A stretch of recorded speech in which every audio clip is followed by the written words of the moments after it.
under the blazing sky, where the prairie stretched endless and the horizon whispered secrets only the wind could carry, Marcus Stone stood alone, his rifle heavy in his hands, his heart heavier still.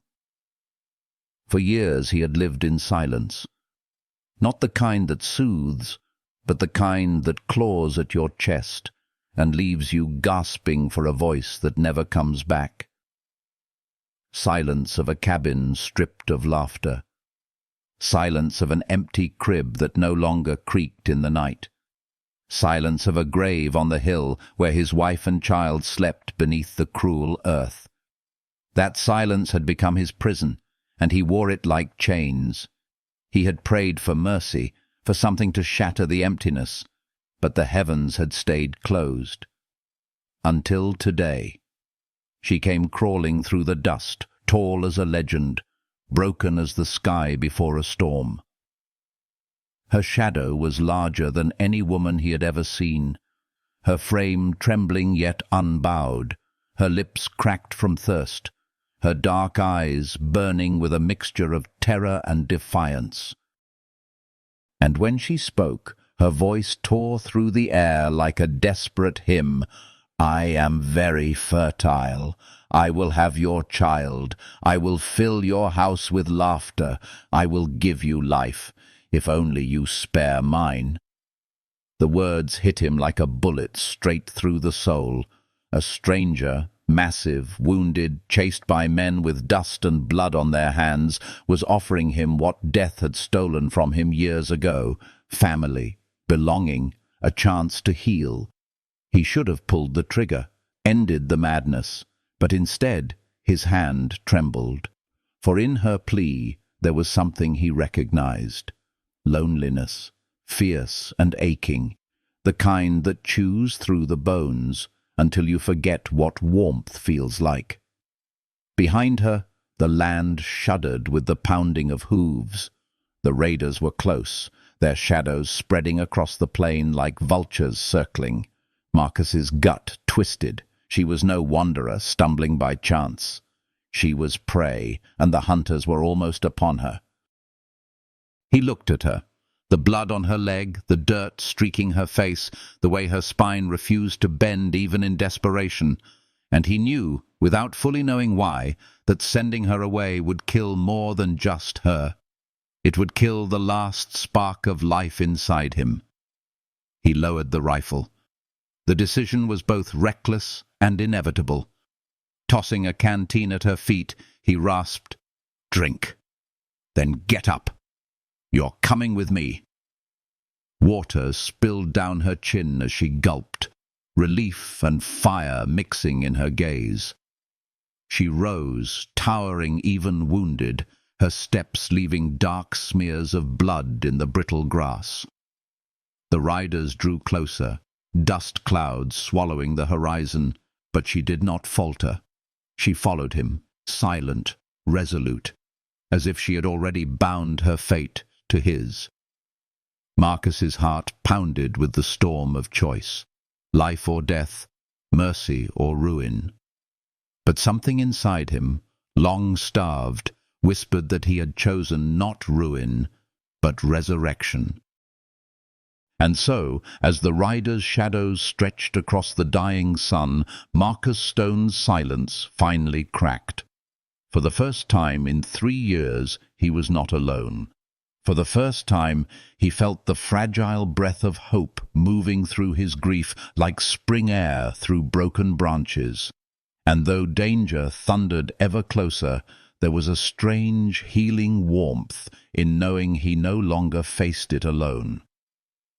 If this beginning stirs something in your heart, if you feel the ache of loneliness turning into the promise of love, let your soul linger here with us.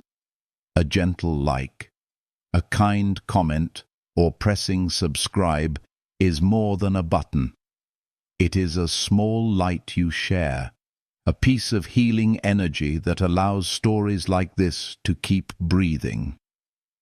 Walk with us deeper into this tale, and together we'll discover what blooms when two broken lives dare to stand against the storm.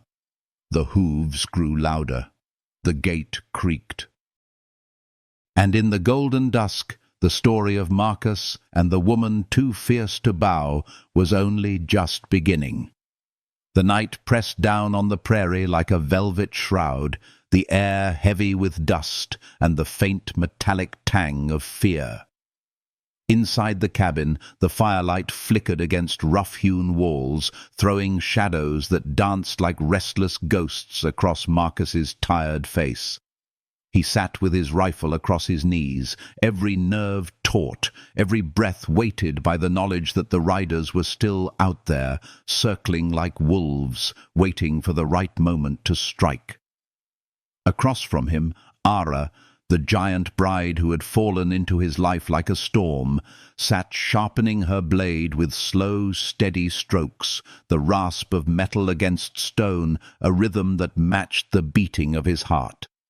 She was unlike any woman he had ever known, not just in size, though her presence filled the room like the prairie wind itself, but in the way she carried her scars. They were etched into her skin, carved into her silence, written into the strength of her shoulders. Each mark was a story of survival, of battles fought and endured. Yet, beneath the iron of her frame and the fire in her eyes, there was something softer, something Marcus recognized because he had carried it himself, grief that refused to die. For a long time, neither of them spoke. The silence between them was not empty, but full of questions left unasked, of memories too raw to touch. Marcus's gaze wandered to her hands, blistered and raw from the work they had done together that day, fortifying the cabin, preparing for war. There had been no hesitation in her labor. She had worked beside him as if she had always belonged there, as if his home, his land, his grief were hers too. And that realization unsettled him in ways no rifle or raider ever had. Finally, his voice broke through the quiet, low and graveled. "You've been running a long time." Her dark eyes lifted, and for a moment they softened, though her jaw stayed set. "Too long," she said, her voice carrying the weight of years, of nights beneath cold skies, of footsteps that had never found rest. The words held sorrow, but also defiance, as though even now she refused to let her past own her. Marcus wanted to ask more. Who had chased her? What cruelties had carved those scars? What she had lost in her flight? But he stopped himself. He knew the sharp edges of grief too well to press them into someone else's wounds. Instead, he only nodded, understanding without needing to speak. Healing sometimes lay not in the asking, but in the waiting. The fire cracked, sending sparks spiraling upward, their brief light vanishing into the dark. Outside, the prairie stretched endless and quiet, but Marcus felt in his bones that the silence was fragile. A thin veil stretched over something waiting to break. Still, for the first time in years, he did not dread the coming dawn. He had lived too long with emptiness. Now, even danger felt less terrible with another heartbeat beside his own. At dawn, the sky bled red across the horizon, the earth trembling beneath the distant thunder of hooves. Ara was already awake, hauling buckets of water from the well, her braid falling loose over her shoulder, her face streaked with dirt, but her eyes burning bright. She moved with a quiet resolve that stirred something deep in Marcus, something warmer than fear, steadier than grief. He wanted to tell her to run, to vanish before the riders came again, But when her gaze caught his, unwavering, he knew she would never leave. And in the truth of that look, he discovered that he didn't want her to. The sound of riders grew closer, their shadows swelling like a storm on the horizon. Marcus's hand closed around his rifle, the weight familiar, the promise of violence heavy. Yet beside him, Ara stood taller than the fear gathering in the wind, her knife flashing at her side, her body still bleeding from the wound she carried, yet her stance unyielding.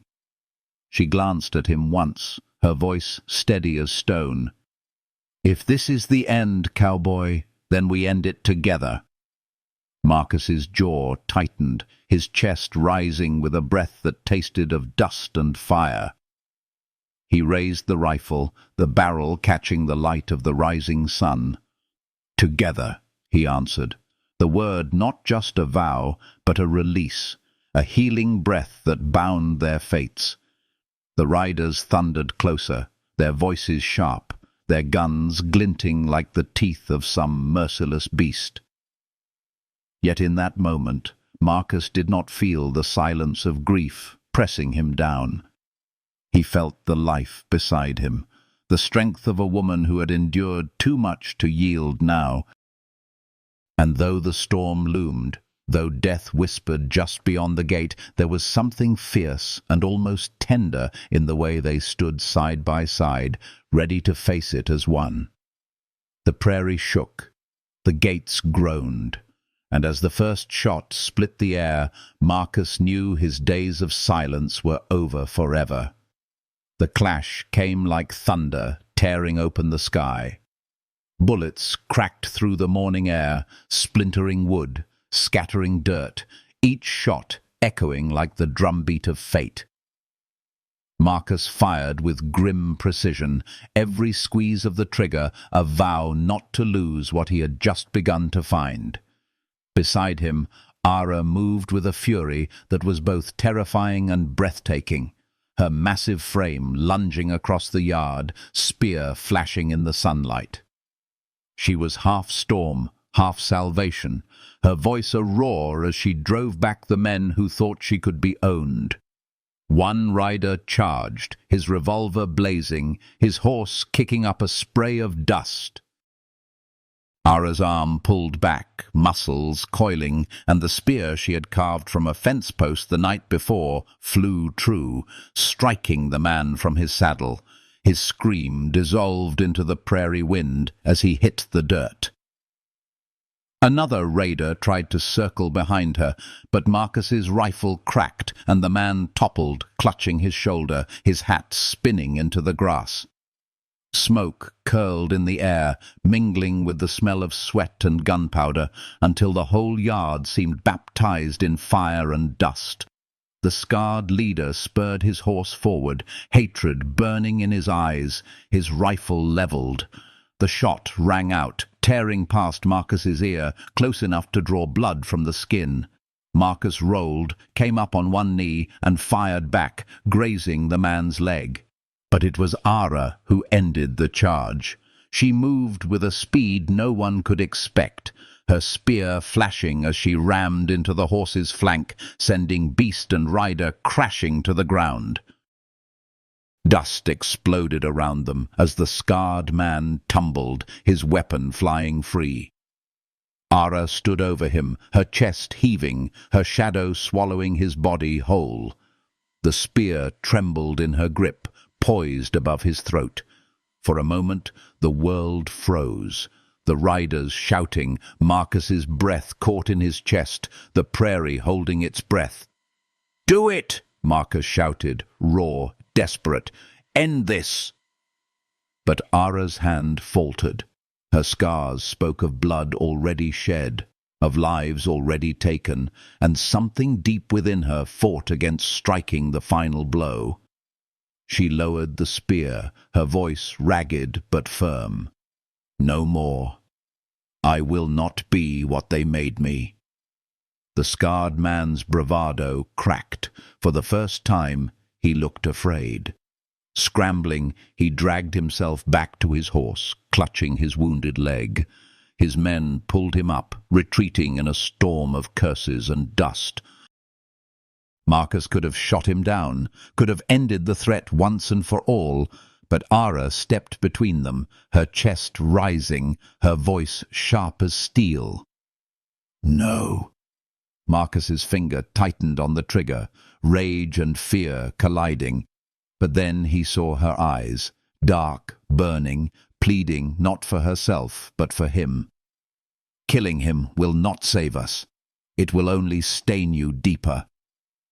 And so, with the weight of her words pressing into his heart, Marcus lowered the rifle. The last of the raiders vanished into the horizon, their hoofbeats swallowed by the wind. Silence returned, not the empty silence that haunted him for years, but a heavy one, thick with the smell of smoke and the pounding of two hearts that had chosen mercy over vengeance. Marcus staggered forward, chest heaving, rifle still hot in his hands. He looked at Ara, towering, trembling, her spear dripping red. In her he saw not just survival, not just ferocity, but the fragile spark of something that looked like hope. "You saved this ranch," he said, his voice unsteady, but she only shook her head, her breath ragged. "We only bought time." The truth of her words cut deep. He knew the raiders would return, stronger, crueler, determined to claim what they had failed to steal. Yet when he looked at her, standing tall despite wounds and weariness, Marcus felt a stirring he had not allowed himself in years. She had risked everything to stand beside him, and somehow, in the heat of fire and storm, he realized he had risked everything for her too. The sky darkened, clouds gathering heavy with rain. Thunder rolled across the land, the storm echoing the storm inside them. Ara lowered her spear, her voice low, almost a whisper. "Then we stand together until the end." Marcus's throat tightened. He nodded, his gaze locked to hers, the firelight of something unspoken flickering in her eyes. Until the end. The wind shifted, carrying the scent of rain, mingling with the sharp tang of blood and smoke. It felt like the earth itself was breathing after holding its lungs too long. And somewhere within that storm, Marcus Stone felt the first fragile bloom of healing stir in his chest. Not silence, not despair. Something new, dangerous and tender all at once. Hope. The rain began to fall, washing blood into the dirt, quenching the smouldering fires, scouring the land clean. And as Marcus and Ara stood side by side in the storm's embrace, their shadows twined together in the lightning's glow, the prairie whispered of a new beginning, one forged not in death, but in the choice to live, to protect, and to heal. The storm passed, but left its memory pressed into the earth like fingerprints. Muddy ruts carved deep where hooves had thundered, broken boards scattered across the yard, the faint char of smoke still clinging to the air. Marcus walked the fence line with his palm brushing each new post he had hammered in haste, as though touching the wood could anchor him in the present and not let him drift back into the silence of the past. Ara followed him, her stride uneven from the wound in her leg, yet she moved with the calm determination of someone who had long ago decided never to break. Her presence felt like a shield, taller than the horizon, broader than the fear that still lingered in the corners of his heart. They did not speak of destiny, or of the violence that had nearly destroyed them. Instead, their words unfolded like tender seeds pressed into fertile soil. They spoke of beans to plant, of how to keep foxes from the traps, of how the air smelled different before the rain came heavy on the wind. Marcus taught her the names he had given the hills and creeks when loneliness had demanded he christen them, so that the land would not feel so empty. Ara, in turn, told him the names she had given her scars, each mark a story, each wound a memory she refused to forget. She spoke of them not with shame, but with the quiet pride of survival, and in her telling, Marcus felt healing flow through the space between them, as though his own scars could finally breathe. At dusk, the two of them sat on the porch steps, the cabin door left open so that the warm glow of lamplight spilled into the yard like a river of comfort. The world settled around them, the soft huff of the horses in the barn, the hum of crickets stitching darkness together, the steady rhythm of breath as two hearts began to find courage in each other's company. It was not grand, nor the kind of love told in ballads or shouted from rooftops.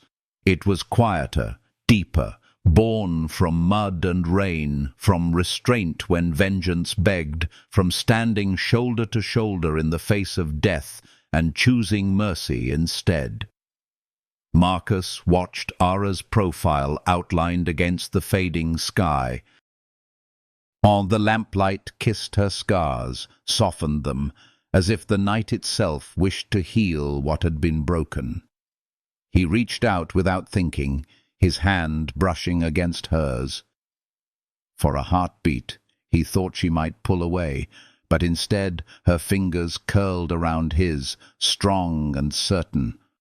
No words passed between them, but the silence was no longer empty. It was full of unspoken vows, of trust, of the fragile beginning of belonging. The prairie breathed around them, vast and eternal, yet the space between two people had become its own small universe. Marcus felt the weight of his grief shift, not vanish, but transform, no longer a chain dragging him down, but a stone laid into the foundation of something new. Ara's gaze lifted to meet his, and in her eyes he saw not just survival, but the spark of hope that mirrored his own. The wind stirred, carrying with it the promise of another dawn, and as the night folded around them like a blanket, they did not fear the silence any more. It had become a companion, a place where love could take root quietly, stubbornly, like wildflowers growing out of stone, and with the stars rising above them, sharp and endless, they both knew the storm was not the end of their story. It was only the beginning of what they would build together. The next morning would bring work, hardship, perhaps even danger, but it would also bring the chance to keep choosing each other. And that choice, made again and again, was the truest kind of healing either of them had ever known. Morning bled into the prairie with a gentleness that felt almost holy, the horizon painted in strokes of gold and rose, as though the sky itself had chosen to forgive the scars of the night before. Marcus rose early, his body still sore from the battle, yet there was a strange lightness in his chest, as if something within him had been washed clean by the storm. He stepped outside, boots sinking into the damp earth, the smell of wet soil and new grass filling the air like a blessing. Ara was already awake, her tall frame moving steadily as she carried water from the well, her braid darkened by dew, her steps uneven but unyielding. He watched her in silence for a moment, not out of hesitation, but awe. There was a rhythm to her movements, a quiet defiance against pain, as though every scar and wound she bore was a hymn she sang not to the world, but to herself. She was healing, not only in her body, but in her spirit, and he realized, with a tenderness that startled him, that he was too. When she returned with the buckets, their eyes met, and the air seemed to still. There was no need for grand gestures, no need for words to chase what was already understood. He reached for one bucket, their hands brushing, and the warmth of that touch lingered longer than it should have, enough to stir something deep, something fragile and growing. The day unfolded in labor, yet it was not the endless, hollow work Marcus had known in years past. Together they patched the roof, gathered wood, tended to the animals. The rhythm of shared effort filled the air with a sense of belonging, each task binding them closer. They did not work like strangers surviving side by side. They worked like two lives slowly weaving into one. When Ara's strength faltered and she leaned against the post, Marcus found himself beside her without thought, his hand steady at her arm. "Rest," he murmured, but her eyes only glimmered with a quiet refusal, and somehow that stubbornness healed a part of him that had long forgotten how to fight. By dusk, they stood watching the land stretch out endless before them, the fences mended, the fields breathing under the soft twilight. The silence between them had changed. It no longer felt like a void to be endured, but a home being built. Ara's laughter, rare and low, slipped out when a horse nuzzled too roughly at her shoulder, and Marcus felt the sound ripple through him like water through dry earth. It startled him. How much he needed that sound, how much he longed to hear it again. Later, as the stars began to pierce the velvet sky, they sat by the fire, the glow painting their faces in warm hues. Ara spoke of her past, not in detail, not in confession, but in fragments, enough to reveal the shadows that had shaped her.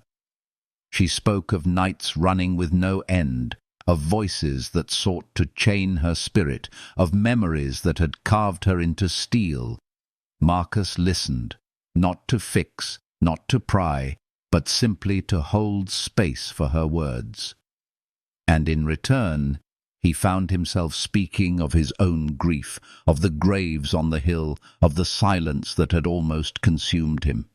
It was not easy, yet in sharing their wounds, something healing unfolded, like two broken pieces discovering they were meant to fit together. The fire crackled, the night deepened, and in the fragile quiet that followed, Marcus reached for her hand. This time she did not hesitate. Her fingers twined with his, strong yet gentle, and he felt the pulse of her life steady against his own. No vows were spoken, no promises etched into the air, but in that simple touch they sealed something far greater than words could hold. The prairie night hummed softly around them, a lullaby of crickets and wind, and for the first time in years Marcus felt the silence as a friend, not an enemy. He leaned back, eyes tracing the stars, his thumb brushing lightly across her knuckles, and thought that perhaps love did not arrive with fire and thunder. Perhaps it arrived just like this, quietly, stubbornly, in the act of choosing to stay, again and again, until healing turned into something eternal. And when Ara rested her head against his shoulder, her breath even, her weight steady, Marcus knew that whatever storms might come again, this was the beginning of a home no violence could ever truly take from them. The land stretched endless, the night whispered of tomorrow, and together they sat, hearts still scarred but slowly stitching themselves whole. The days that followed unfolded with a quiet rhythm that felt almost sacred, as though the prairie itself had paused to watch the fragile bond forming between them. Morning light spilled across the fields, turning the grass into rivers of gold, and Marcus found himself rising not out of duty, but out of desire to share another dawn with her. Ara moved through the land with a steadiness that surprised him, her tall frame casting long shadows, her strength bending not toward violence, but toward rebuilding.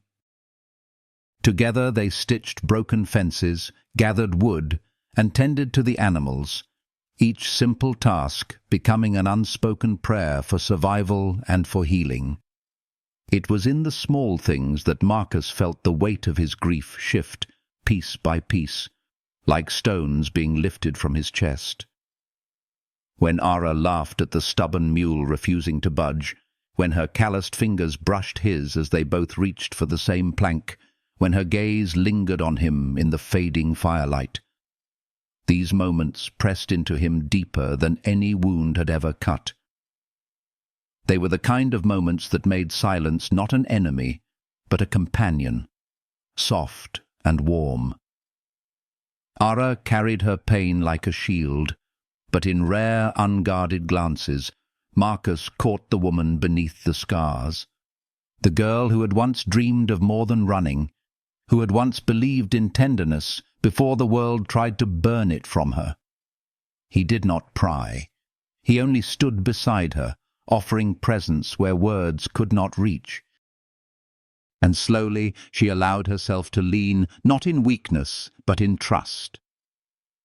One evening, as the sun bled crimson across the horizon, she told him of a sister she had lost to the same men who still hunted her. Her voice was steady, but her hands trembled. Marcus did not speak. He only reached for her fingers, held them steady until her breath calmed, and in that quiet touch, something inside her seemed to unclench, as though she had been waiting years for someone to simply hold the weight with her. Nights were softer now. They sat on the porch, lantern light spilling into the dark, listening to the cricket's song and the whisper of wind across the fields. Sometimes Marcus spoke of his wife and child, not as ghosts to haunt him, but as tender memories he could finally share without breaking. Ara listened, her silence warm, her presence steady, and when he faltered, she laid her hand over his heart, as though to remind him that it still beat. That touch healed more than prayers had ever managed. The prairie was not kind, yet in its vastness they discovered a strange kind of mercy. Days of hard labor became steps toward a life that was no longer haunted only by survival. When Ara's wound bled again, Marcus knelt in the dirt to clean and bind it, his hands gentle despite their roughness. She hissed at the sting, but when his gaze lifted to hers, softened with a tenderness she had not expected, her breath caught. For a moment, the storm inside her stilled. That night, when rain began to fall again, they stood together on the porch, watching the drops carve silver lines against the dark. Ara tilted her face to the sky, letting the water wash her scars clean, and Marcus watched her, as if he were seeing a miracle. The rain soaked them both, but neither moved. Instead, he reached for her hand once more, and she did not let go. Healing was not a single moment, but a series of choices to stay, to trust, to forgive, to open the door of silence and let another step inside. And as they stood together in the rain, the world smelled of new earth, of rebirth, of something fragile yet enduring. Marcus knew the raiders would return one day. The land would always test those who lived on it. But in that moment, beneath the cleansing storm, he understood something truer than fear. Whatever came, they would face it not as two broken souls, but as one. The rain eased, the prairie breathing fresh under the stars, and as they turned back into the warmth of the cabin, their shoulders brushed, lingering just long enough to make the silence hum with promise. Tomorrow would bring more work, more trials, but tonight, for the first time in years, Marcus felt not only alive but at home. and when Ara's gaze lingered on him, steady and unflinching, he realized she felt the same. The prairie began to change with the season, its endless stretches of gold turning to the softer hues of autumn, and with it the rhythm of their days deepened. Marcus no longer woke to the empty echo of silence, but to the sound of Ara moving through the cabin, her presence filling spaces that had once been hollow. Sometimes it was the creak of the door as she carried water before dawn. Sometimes it was the low hum of a tune under her breath while tending the fire, and sometimes it was only the warmth of her breath when he stirred beside her in sleep, steady and sure, reminding him he was not alone. Their work was relentless, yet it did not weigh on them as before. Repairing fences, cutting wood, hunting and sowing seeds, all of it felt lighter because every act was shared. Marcus found himself glancing at her more often than he admitted, watching the way her strong hands coaxed life from stubborn earth, the way her laughter, rare and sudden, lit up the dusk. It was a sound that healed more than words ever could, like a spark catching in a place long thought cold. And when she laughed, Marcus felt the years of grief inside him loosen their grip, as if the land itself was forgiving him. One evening, as they walked the fence line together, Marcus pointed to the graves on the hill. His voice was quiet, but steady this time. He told her about his wife, about the baby who had lived only 3 days, about the silence that had swallowed him whole after. Ara listened without interruption, her eyes fixed on the horizon, but her hand slipped into his, strong and grounding. For the first time, Marcus spoke not with the weight of despair, but with the softness of remembrance. And when he finished, Ara squeezed his hand as if to say that memory need not be a chain, it could also be a root. Later that night, the fire crackled inside the cabin, shadows dancing along the walls. Ara sat near him, her dark hair unbraided, falling loose across her shoulders, her scars catching the glow like lines of silver. She spoke then, her voice low but unwavering, of her own past, of nights she had fled through forests with nothing but hunger for company, of men who sought to claim her body as if it were land to conquer, of battles that had carved themselves into her skin.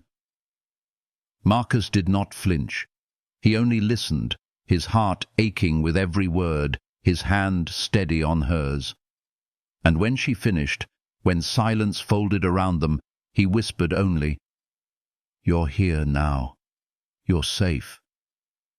She turned to him then, her eyes fierce and tender all at once. For so long she had believed safety was a lie, a word meant for others, but never for her. Yet here, in this cabin lit by fire and guarded by his presence, she felt the truth of it settle into her bones. Healing was not sudden. It was slow, like dawn creeping across a dark sky. But it was real. She felt it every time Marcus's gaze softened when he looked at her, every time his voice carried warmth instead of emptiness, every time his touch steadied her trembling hands. The night deepened, and the prairie outside lay quiet, as though even the wind wished to rest.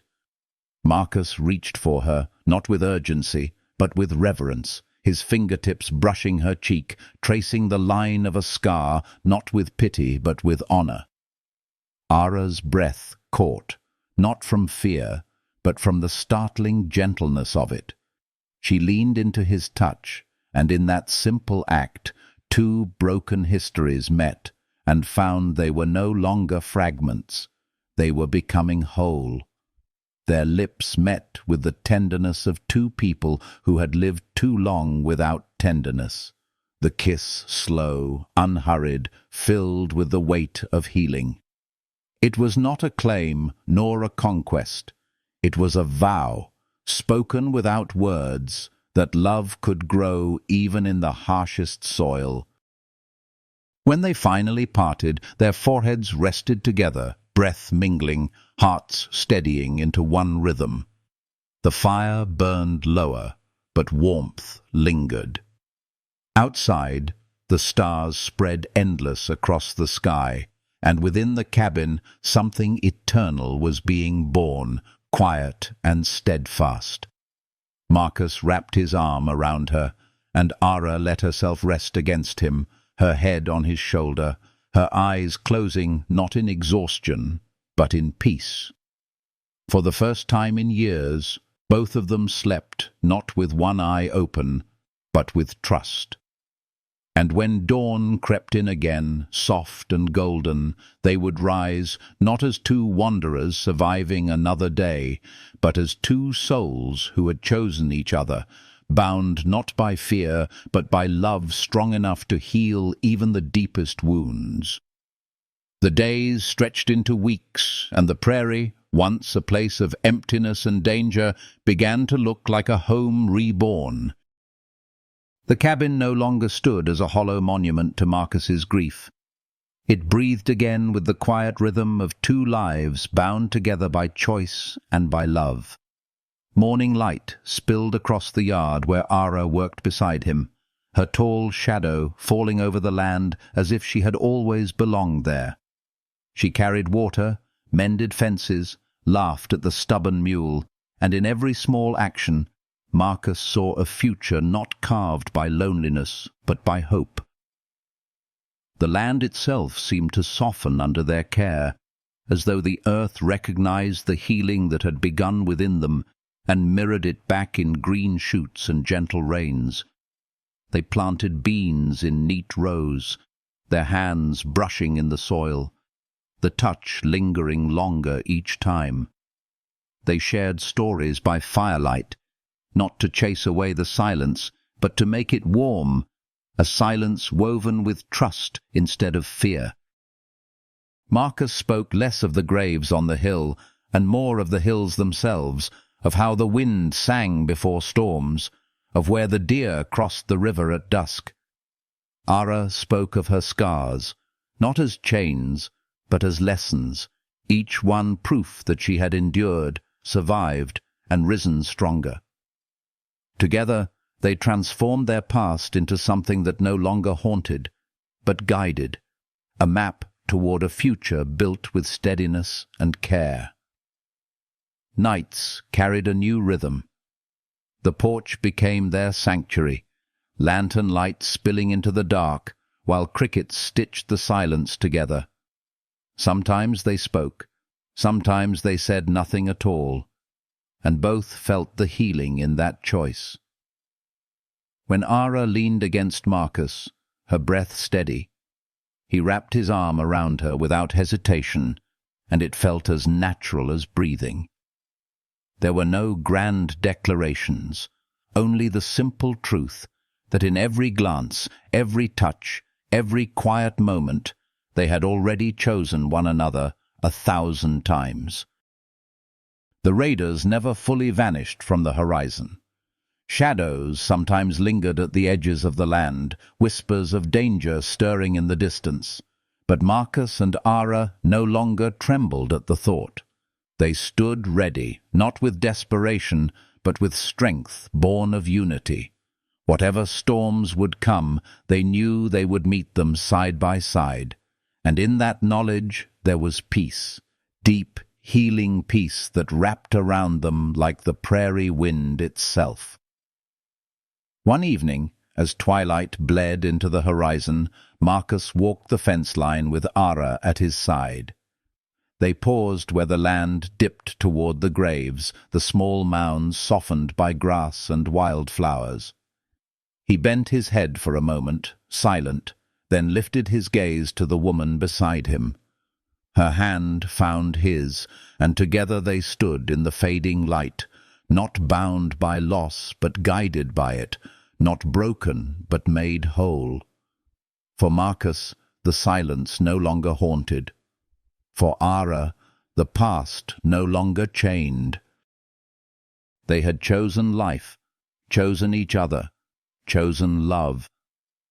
When they returned to the porch, the night greeted them with stars sharp and endless, the lamp casting a golden glow around their faces. Marcus looked at her and felt the truth of what they had built. Not a fairy tale, not an escape from pain, but a love strong enough to hold grief without breaking, tender enough to plant joy in its place. Ara leaned against him, her voice a whisper, carried on the night air. "We belong here."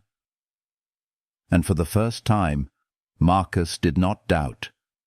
The prairie stretched on, vast and eternal, but their world had become something small, sacred, and infinite all at once. Two hearts that had endured storms, now learning to beat together in peace. It was not the end of the story, but the beginning of a vow, one made in mud and fire, in mercy and courage, in the quiet act of choosing love every single day. If this story touched a hidden part of your heart, if it gave you even a small moment of healing or warmth, I invite you to carry that light forward. Leave a comment and share what stayed with you. Let your voice become part of this journey. Press like if you felt the tenderness of this tale, and subscribe so we can walk together into the next chapter of love, hope, and healing.